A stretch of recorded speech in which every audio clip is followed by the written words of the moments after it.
کو زیارت تک اور تلاوت تک ہی محدود کر دیا۔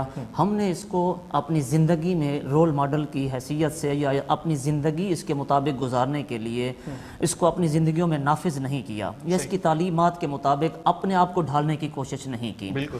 اور علامہ اقبال رحمۃ اللہ علیہ کا تذکرہ بھی ہو رہا تھا، فرماتے ہیں وہ معزز تھے زمانے میں مسلمان ہو کر، اور تم خوار ہوئے تارے کے قرآن ہو کر، درس قرآن گر تم نے نہ بھلایا ہوتا، یہ زمانہ زمانے نے نہ دکھلایا ہوتا۔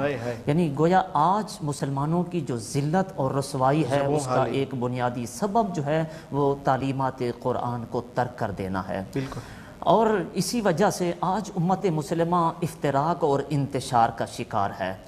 ہر گھر میں لڑائیاں، گھر میں پریشانیاں اور بے برکتی اور ساس اور نو کے اور بہو کے جو جھگڑے ہیں، اس کی بھی ایک وجہ یہ ہے کہ ہم نے شریعت مطہرہ کو پس پردہ ڈال دیا ہے اور قرآن کی تلاوت کو اپنا معمول نہیں بنایا۔ یہ پہلے گھر میں برکتیں نازل ہوتی تھیں کہ ایک کمانے والا ہے اور 10 کھاتے تھے، اب 10 کے 10 عورتیں اور مرد کمانے والے ہیں پھر بھی پوری نہیں پڑتی۔ یہ بے برکتی کی ایک وجہ یہ بھی ہے کہ ہم نے قرآن کی تلاوت کو چھوڑ دیا ہے۔ جب مائیں اپنے بچوں کو گودیوں میں لے کر، جھولیوں میں لے کر قرآن کی تلاوت کی لوریاں سناتی تھیں تو بچے بھی وقت کے عابد و زاہد ہوا کرتے تھے۔ افسوس کہ آج مائیں ادھر ٹی وی کی طرف دیکھتی ہیں، ادھر گانوں کی دھنکار اور دھن چل رہی ہوتی ہے۔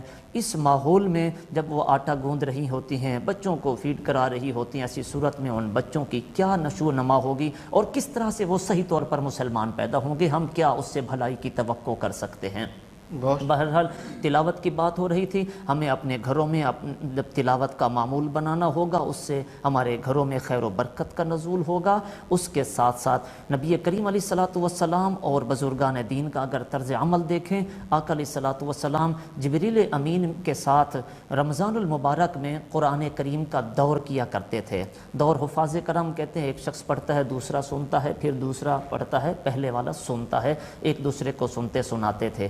اور جب سرکار صلی اللہ علیہ وسلم کا وصال ظاہری ہونے سے آخری سال رہ گیا تھا تو اس سال آپ نے جبریل کے ساتھ 2 مرتبہ قرآن کریم کا دور فرمایا۔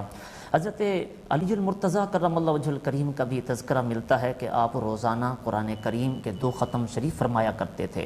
امام اعظم ابو حنیفہ رحمۃ اللہ تعالی علیہ روزانہ 3 رمضان المبارک میں 3 کلام پاک جو ہے وہ ختم فرماتے تھے، ایک دن میں، ایک رات